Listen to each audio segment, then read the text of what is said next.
اليوم كيف ما شفتوا في عنوان الفيديو بديت معاكم بالفطور اللي نوجد لزياد واياد ابتداء من عام. هاد الاكله كتعجبهم وغادي يكون نهار اليوم عباره على بروتينات. وهنا الفطور شاركت معاكم كنوجد لهم مبغرير بالسميده، سميده صحيه للوليدات، وما كنعقش على زياد واياد باش نوجد لهم اكلات، وكنحاول ننوع لهم يوميا. وهنا غادي نوجد لهم معاهم شويه الفواكه، بنانا وكيويات والبيض مسلوق غادي يكون. وهنايا كيف ما كتشوفوا وجدت لهم الطبيصلات ديالهم، فيهم فواكه، فيهم البيض، فيهم تميره، وفيهم مبغرير، فيهم بروتينات في البيض، وفيهم فواكه، وفيهم تميره، وفيهم العسيله. يعني وجبة الفطور متكاملة.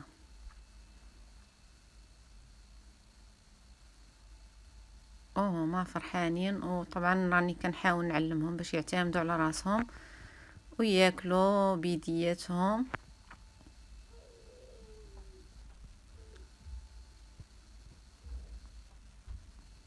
وهنا مورا ما سالوا الفطور غادي نجيو المرحله ديال الغداء. خديت جوج طريفات ديال اللحيمه وخديت الجلبانه، وهنا الخضر كيف ما كتشوفوا.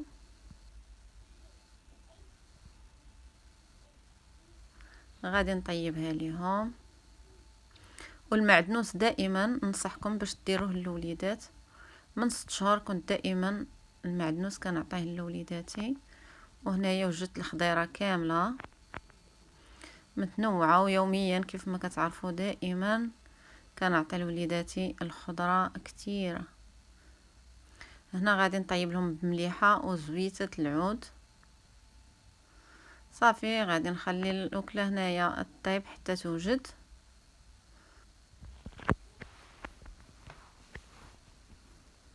وغادي ناخذها نطحنها ليهم في الزليفه ديالهم، حيت اللحم قاصح ما يقدروش هما يمضغوه، بخصوص مازال زياد واياد مع السنينات ديالهم مازال كينوضوا في الدريسات لدابا، واخا كملوا عامين.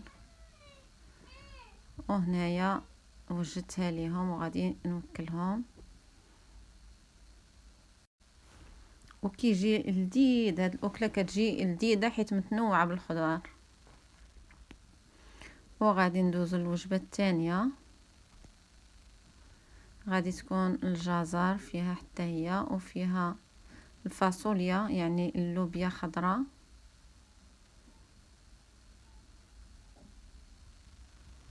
انا شاركت معكم هاد الوجبات ديال زياد واياد، وانتوما لكم الاختيار شنو تعطيو للوليدات ديالكم. هنا كنحاول يعني نقشر ونقطع ليهم الخضره.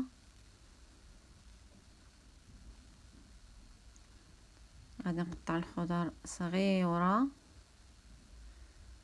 مع السنينات. دابا زياد واياد مع السنينات كنحاول نعطيهم يتعلموا، عي كتكون الخضر طايبه مزيان كنعطيهم الخضره هكا كياكلوا بوحدهم، مره مطحونه مره مقطعه بحال هكا صغيره.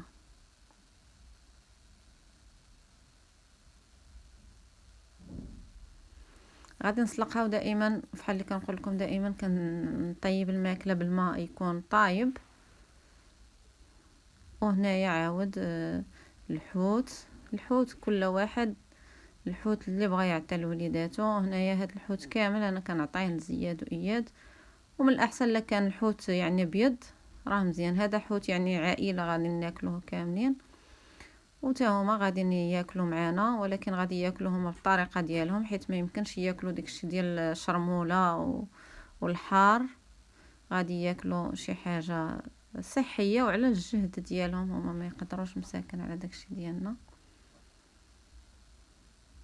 كنحاول نقطع هنايا الحوت صغيور لزياد واياد. هنا قطعته شويه د المعدنوس وشويه د المليحه، شويه د الكمون الا بغيتو ماشي مشكل، شويه د الحامض، ودائما زيت العود باش كنوجد لوليداتي الماكله ديالهم. صافي خديت هنا المقيله عملت فيها شويه زيت العود، وغادي نشحر فيها هاد فواكه البحر. وفحال اللي كنقول لكم راه الوليدات ملي كيكملوا عام فوق عام كيبداو خصهم حتى هما شي حاجه تكون لذيذه وتكون فيها المذاق. هنا الحوت من بعد ما وجد وطاب غادي نحاول نقطع ليهم طريف ديالهم، ما فيهش الحار ما فيه والو. وهادو اللي صوتيتهم عي في المقيله، وهذه الخضره هنايا تسلقات بالمليحه. صافي وجدت لهم هكا الغدا ديالهم وكنجلس مع وليداتي وكنغديهم. وهاد الوجبه اللي مشبعه بالنسبه للعشاء في الليل، اللي بغى يعشي بها الوليدات ديالو واللي بغى يغدي بها وليداتو ابتداء من 6 شهور. اما انا هنا عامين زياد واياد كان وجدتها لهم للعشاء.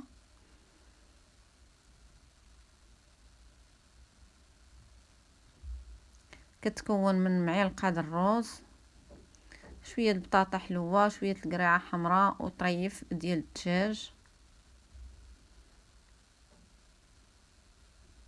وهذا الشيء راه ما كيكونش يوميا، كنعطيهم 2 مرات في السيمانه الدجاج، 2 مرات في السيمانه اللحم، 2 مرات في السيمانه كنعطيهم الحوت، كنعطيهم 2 مرات في السيمانه البيض. هكا كنكون السيمانه كامله الوليدات ديالي يستافدوا من البروتينات اللي كتكون في اللحم وكتكون في البيض وكتكون في الحوت كتكون في الدجاج. صافي هذه الوجبه ديال العشاء ديال زياد واياد. ملي كيتعشاوها الصراحه النعاس ديالهم كيكون مزيان وكينعسوا مرتاحين وكيشبعوا مزيان.